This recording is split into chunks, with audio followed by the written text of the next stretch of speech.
Hi everyone.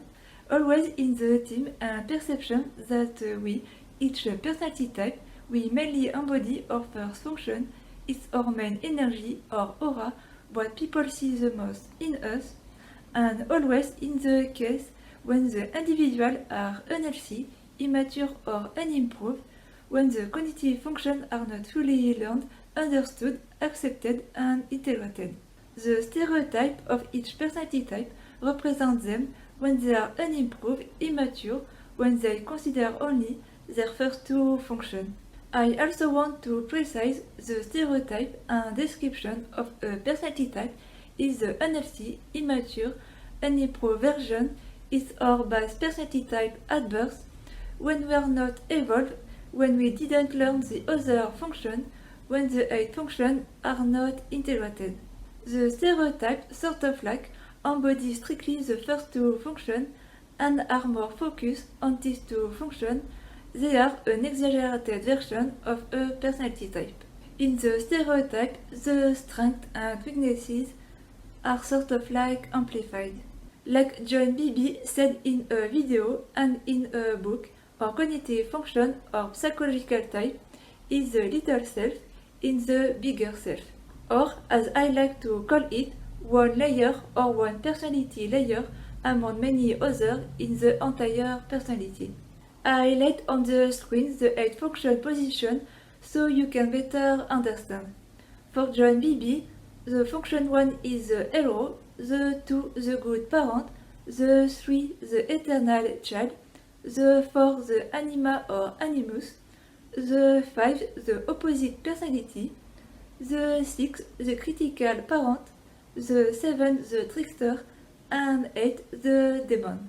For Linda Behrens, the first function is leading dominant, the 2 is supporting overprotective, the 3 relief unsettling, the 4 aspirational protective, the 5 opposing backup, the 6 critical discovery, the 7 deceiving comedic, the 8 devilish transformative. Let's see the world and life like a game, and each person is a character. Just imagine each personality type embodies their dominant function or their two first function.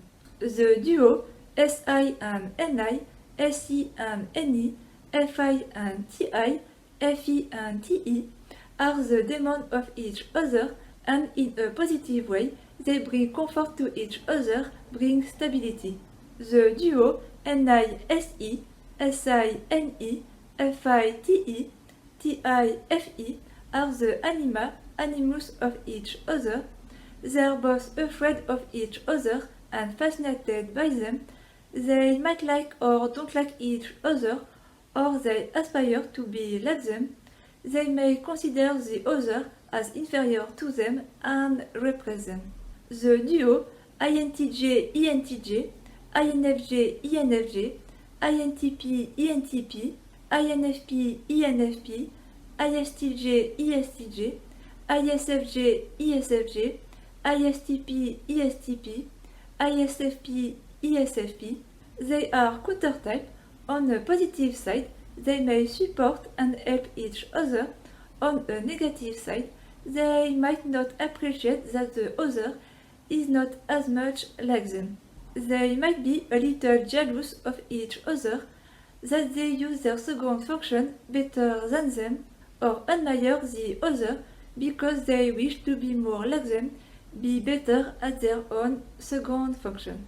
They might think the other act like a parent, a good father or good mother, who challenge them or push them to use more their second function. They talk the same language, they generally get along well together, and sometimes don't understand each other because one is introverted and the other is extroverted. They manage their energy differently. What energizes one drains the other after a time.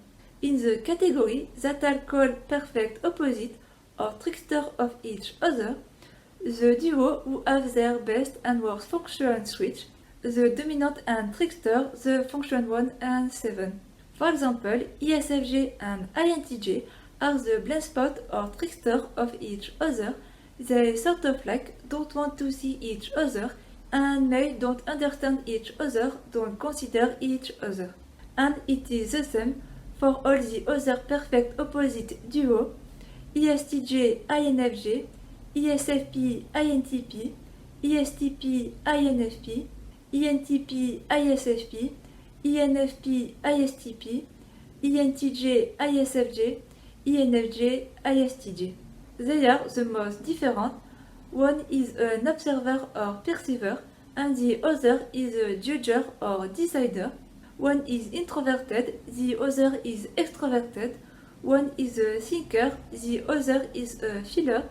One is intuitive, the other is a sensor. They are totally or extremely different in their core functioning. Thank you for staying for the second part of the video 2 days later, because I wanted the video to be longer, and also because I think I forgot to write and to talk about other duo of personality or function that are also important. And now I don't know, and I wonder if I am in my ESFP or ENTP side. The duo INFJ-ENFP, INTJ-ENTP, INTP-ENTJ, INFP-ENFJ, ISFJ-ESFP, ISTJ-ESTP, ISTP-ESTJ, ISFP-ESFJ are the unconscious or shadow side of each other. The dynamic between them is a little strange, intriguing, confusing. They are like unstable magnets who don't know if they are attracted or repulsed by each other.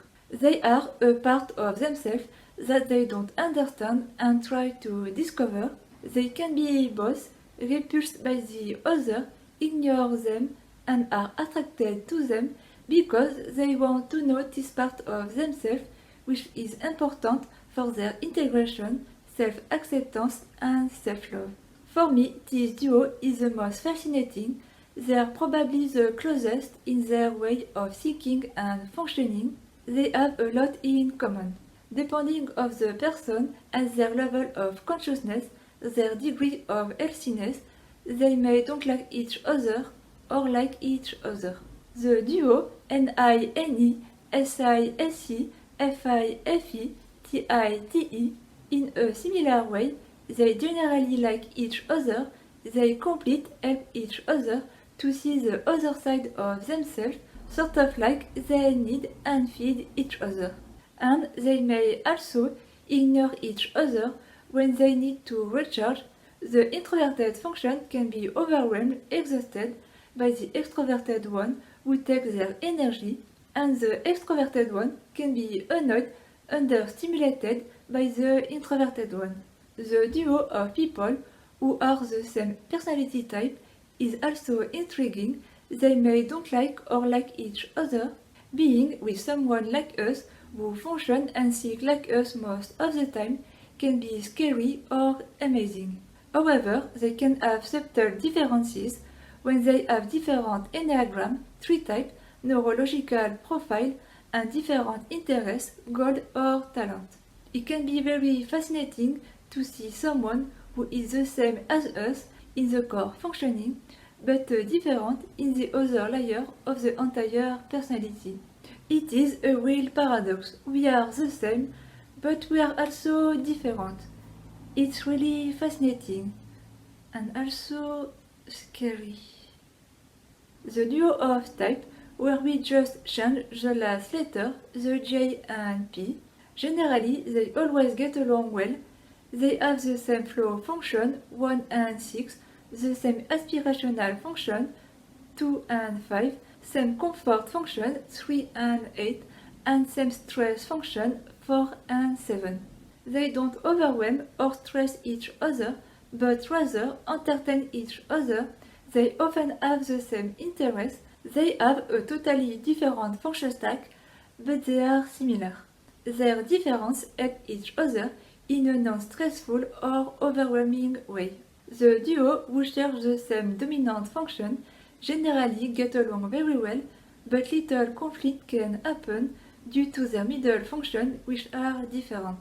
Their second function, strength, is the function 7, the biggest weaknesses of the other, the information and things they generally have difficulty to understand and do. They can admire the other to be good at what they are weak, but also be hurt by this difference of functioning or misunderstand each other.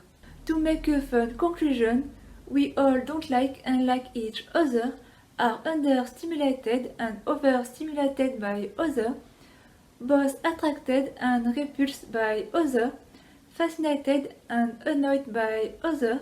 We are truly paradoxes or tortured soul. Maybe we are never happy and we don't know what to do with all this energy and different consciousness.